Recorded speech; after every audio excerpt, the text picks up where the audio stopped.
Boa noite, pessoal, tudo bom? Eu vim aqui deixar uma palavra para vocês. Estava aqui meditando em uma palavra e eu queria compartilhar com vocês, porque assim, a gente vê tantas pessoas sofrendo no mundo com os ataques, né, de Satanás contra a nossa vida. Quem me conhece sabe, eu já sofri muito também com isso. E assim, eu não sabia como se defender disso. Até então, eu não tinha esse conhecimento. Como que eu vou se defender dos ataques de Satanás? A gente sabe que existe um manual do ser humano, tá? Esse aqui é o manual do ser humano. Quem consegue manusear bem e praticar, que é o mais difícil, tá? É um outro assunto, mas a gente poderia abrir também um espaço para falar sobre. E praticar sofre menos. E eu estava lendo assim que existe as astúcias de Satanás, né? E para que a gente consiga se defender de um ataque, nós precisamos conhecer nosso adversário.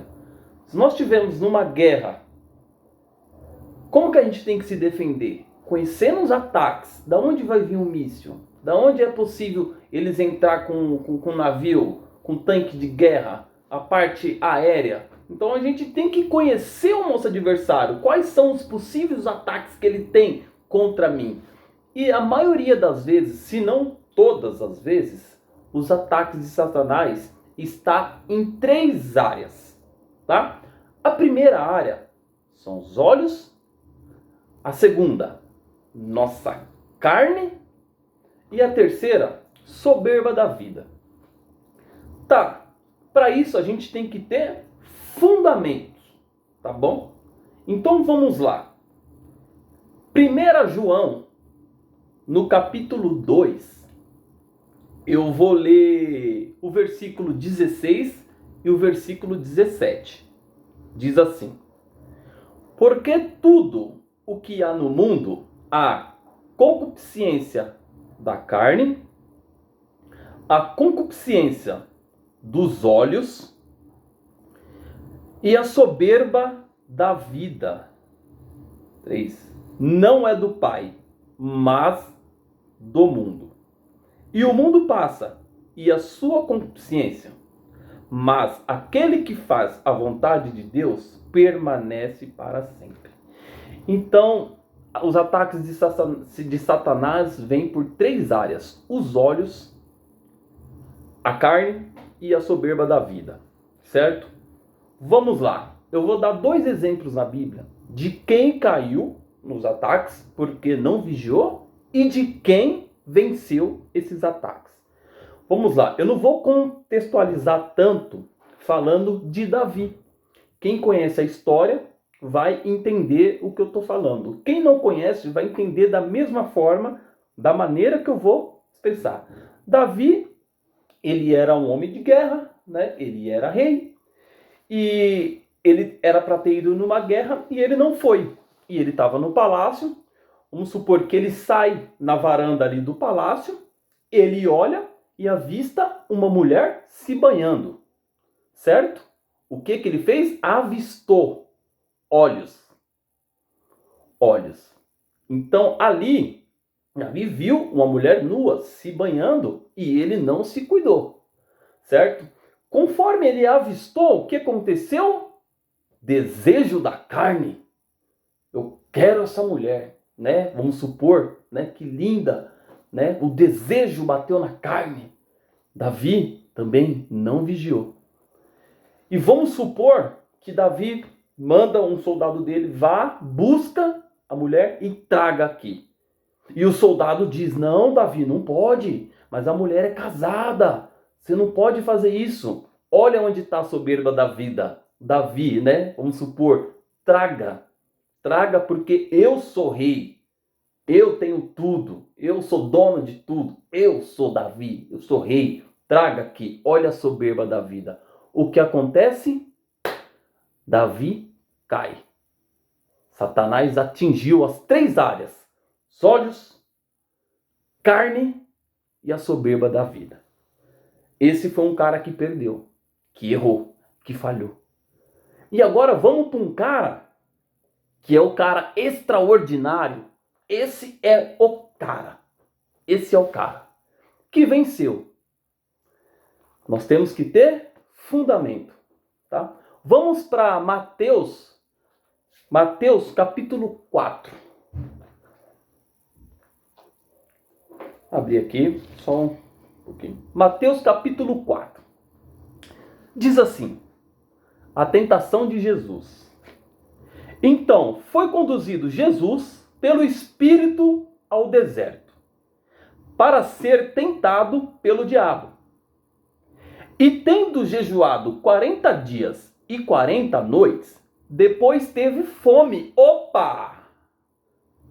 Depois teve fome. Carne. Jesus teve fome, carne. E chegando-se ele, o tentador disse: Se tu és o Filho de Deus, manda que estas pedras se tornem em pães. O diabo tentando Jesus aí. Tu é filho de Deus? Manda essas pedras aí se transformar em pão, carne. Jesus estava ali. Jesus venceu com esta resposta. Ele, porém, respondendo, disse: Está escrito, nem só de pão viverá o homem, mas de toda a palavra que sai da boca de Deus. Então Jesus foi tentado na carne e Jesus venceu através da palavra. Então o diabo o transportou à cidade santa e o colocou sobre o pináculo do templo. E disse-lhe: Se tu és o Filho de Deus, lança-te daqui abaixo, porque está escrito que aos seus anjos dará ordens a teu respeito, e tornar-te-ão nas mãos, para que nunca tropeces em alguma pedra. O diabo pediu para Jesus se lançar, se joga daqui, se não é filho de Deus. Ah, mano, Jesus poderia falar: meu irmão, você está me tirando. Sou Deus, sou Jesus. Já dá um rasante, já sair, já, né, e já falar: você está vendo? Você está vendo? Mas Jesus conhecia as astúcias de Satanás. Onde está aí? A soberba da vida. Está entendendo? Jesus poderia falar: eu sou, meu irmão, você não está entendendo qual que é a fita. Já pular de ponta mesmo. Já, sabe, parecendo um passarinho, já voltar lá de novo, falar: e aí? Soberba da vida, eu sou filho de Deus, meu irmão. Você tá me tirando. Não. Jesus venceu também. Jesus venceu. Olha só o que ele falou. E disse Jesus: também está escrito: não tentarás o Senhor teu Deus. Novamente, o transportou o diabo a um monte muito alto e mostrou-lhe todos os reinos do mundo e a glória deles. E disse-lhe: tudo isto te darei, se prostrado me adorares. Diabo. Então levou Jesus para que Jesus olhasse. Olha os olhos. Olha os olhos. Jesus conhecendo, Jesus vendo tudo aquilo, meu, se eu se prostrar e adorar, nossa, olhos. E Jesus venceu. Porque olha o que Jesus responde. Então disse-lhe Jesus: vai-te, Satanás, porque está escrito: ao Senhor teu Deus adorarás e só a ele servirás. Então o diabo o deixou, e eis que chegando os anjos e o serviram. Então aqui ficou dois exemplos bem claros de quem venceu as astúcias de Satanás e de quem se deixou levar, porque não usou a ferramenta, não usou o manual, né? E quantas vezes na nossa vida nós caímos no mesmo erro,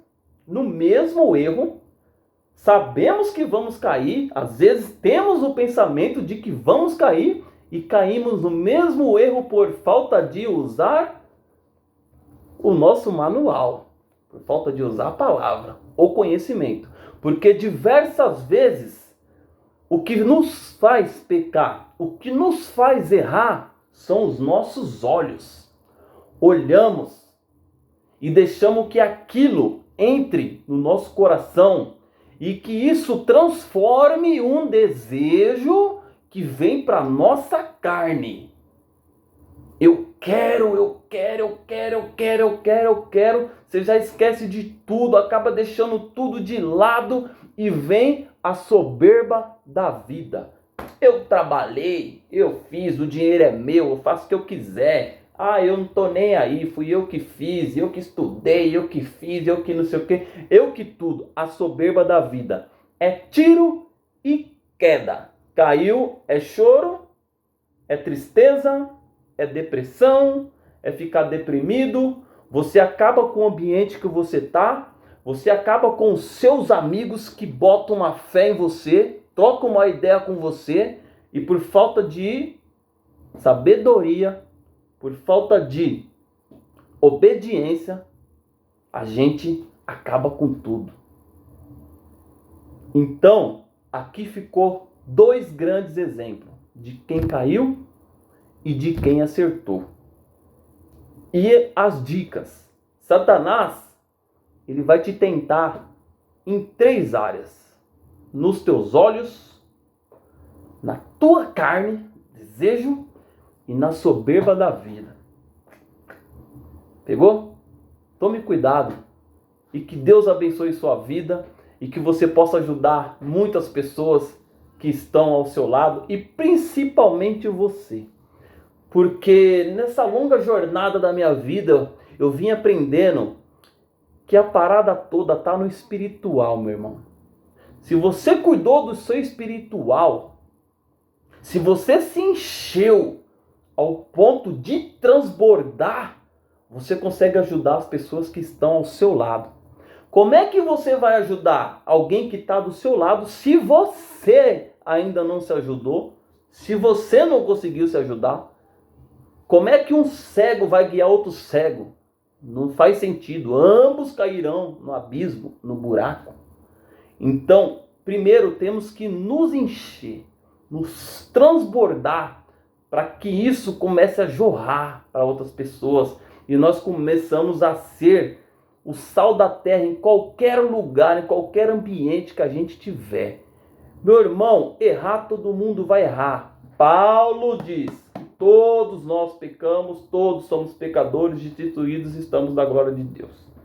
Paulo diz, o único perfeito que teve é Jesus. Esse é extraordinário, é fora do... Não, vamos nem...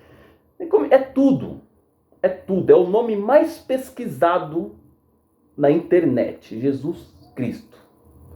É o maior administrador de pessoas da face da terra, do planeta, do mundo, da existência do planeta. É o maior. Então que fique com essa palavra no seu coração e que possamos caminhar sem julgar um ao outro. Faça apenas a sua parte, deixa que Deus faça o resto. Aquele que se colocou... Quando você julga alguém, você está fazendo o papel de juiz. Não está fazendo o papel de juiz quando você julga alguém? E quem é juiz? A Bíblia fala. Jesus, Deus, certo? E quem tentou se... Quando você está julgando, você está fazendo o papel de juiz. E se juiz é Deus, você está querendo se colocar no lugar de Deus, certo? E quem tentou se colocar no lugar de Deus? Pegou? Lúcifer. Satanás. Foi lançado fora. Não se coloque no lugar de Deus, não. Não julgue ninguém, não. Faça a sua parte. Faça a sua parte. Tá bom? Os melhores exemplos vêm daqui. Quer ajudar alguém? É o melhor exemplo. A pessoa vai seguir se ela quiser ou não. Mas o melhor exemplo está aqui, tá? Então não vamos dar uma de Deus, de Jesus, de julgar as pessoas, tá bom? Vamos usar a palavra e deixar que o Espírito Santo preencha os corações e transforme a vida das pessoas, tá bom? Um abraço para todo mundo aí e obrigado por me ouvir aí até agora também, né? Pelo amor. Tchau, tchau.